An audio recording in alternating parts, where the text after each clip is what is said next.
Hey there, fellow simmers. So today I'm going to show you how I capped off the lines in the wall decoration using a thin column that you can find in debug. When I say capping off, I mean like covering the edges of it. Like other wall decorations like this, they stick to the wall, but it's not vertical, it's horizontal. So with that being said, the edges are going to stick out. And you can use a column for that, but when you're building in small spaces, the bottom of the columns with the baseboards, it kind of takes away aesthetically from the walkway space. Kind of looks like there's not much space to walk through, even though they can still walk through it. But this would be perfect for that if you want to get a more slender or uniform look. It's really easy to do, and it's perfect for people who do not have access to cats and dogs, city living, and get together island living. These are all packs that provide slender or thin columns, but you do have access to eco living, and so you can use this column. So all you want to do is activate your cheats, and then you want to go into debug with eco lifestyle filtered. I suggest you pick up multiple ones so that way you don't have to go back into the debug section. So I'm just going to go in and I'm going to build a room and show you how I did it. So I'm going to build the room, and I'm just going to show you a couple of examples. You can do it for a shower, or you can do it like for a patio, or you can do it like just to separate a room, like how I did in the build that I showed you earlier. So when you get ready to do the shower, all you have to do is place your shower on the wall or place a shower in there. You're going to build however many walls you're going to need, however many squares you're going to need. And then after you do that, you grab the dividers. You can get them from the wall decorations. You're going to place them on the wall and then delete the wall that you placed them on. After you do that, you want to delete the surrounding walls so that you can move it in and place it tighter. So you just grab it, that way you can move it freely and it doesn't snap to any walls or anything. And then after you adjust it, you want to go back to build mode and put your walls back in. So after you put your walls back, you want to go ahead and put a basement right under the shower, and you're going to want to make a marker down there. I would suggest the light. It's very helpful because you're going to need to see anyway.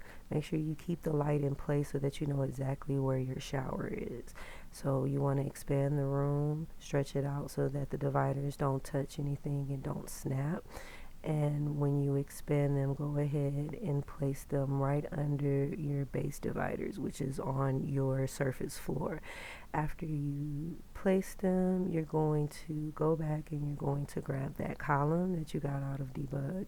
You're going to go back down to the basement and you're going to increase it by one size.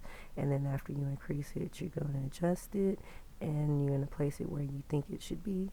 And you're going to raise it by 20.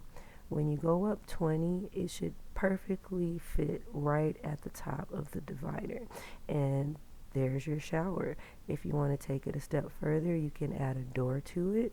What you want to do is you want to place the wall and then take the podium or the column and you want to adjust it a little more so that it looks as if the wall is connected to it. Then you place a door and you have a door on your shower.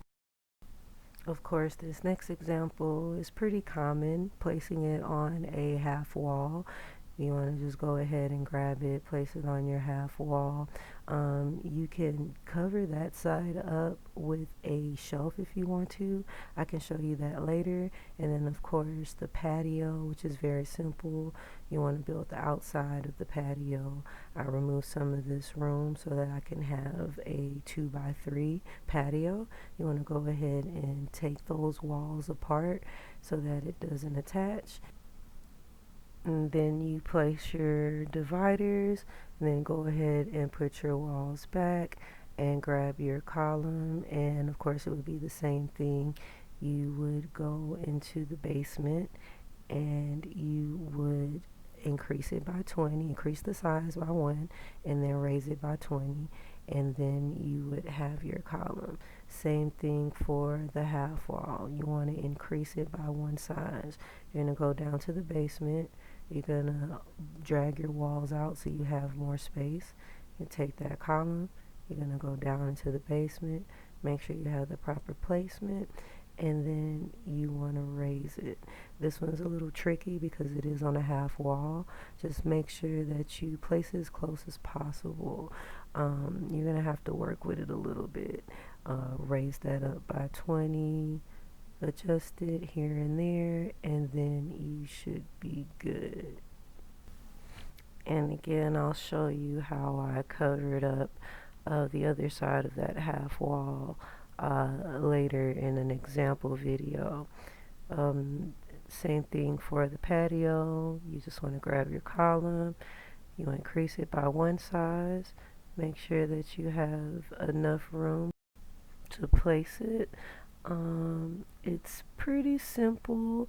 I will say that the colors are slightly limited because this column only comes in one color.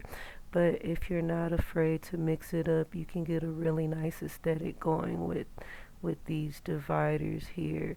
And this is just for the small wall size. I can show you the medium and the large as well. After you place them, all you have to do is just decorate your walls with the right wallpapers. And these are actually really, really bad examples, but you kind of get the idea of kind of where I'm going with this. So yeah, just play with it a little bit to see what you like, and it's pretty simple. It's a nice way to play around with the debug menu. I'll go ahead and show you how to do it with another height. So if you want to do it with a medium wall height, you just go ahead and make the wall height medium and grab the column and increase it to one size, and you just place it. If it's perfectly, you will have to of course get the medium size dividers because the small ones won't work. You use the same method where you delete parts of the wall so that it doesn't snap on, and then you place them on the grid like so. After you place them, go ahead and put your walls back and then place your column. It's pretty simple. It's the easiest way to do it because you don't have to go through the effort of doing the basement method.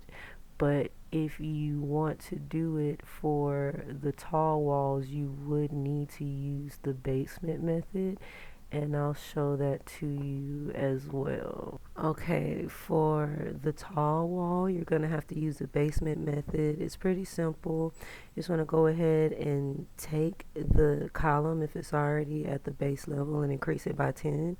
You want to increase it by 10 because if you go any further, it will stick out from the ceiling onto the top floor, and I can show you an example of that.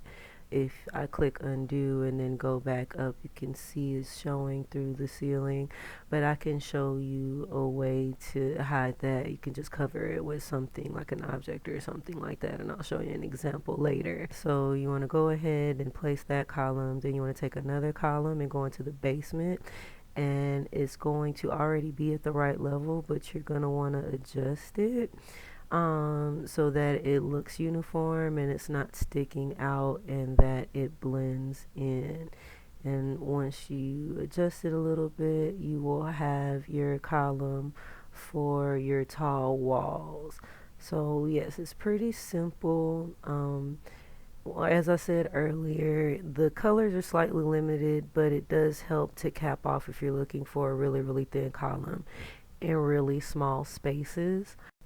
So that's pretty much the gist of the whole capping off these wall decorations. This footage right here just shows how I did it in a build that I was working on. It was 82 tiles and the walkway space was only one tile, and it was a good solution because other columns are bulky and it just looks like it's in the way, and so I kind of like this.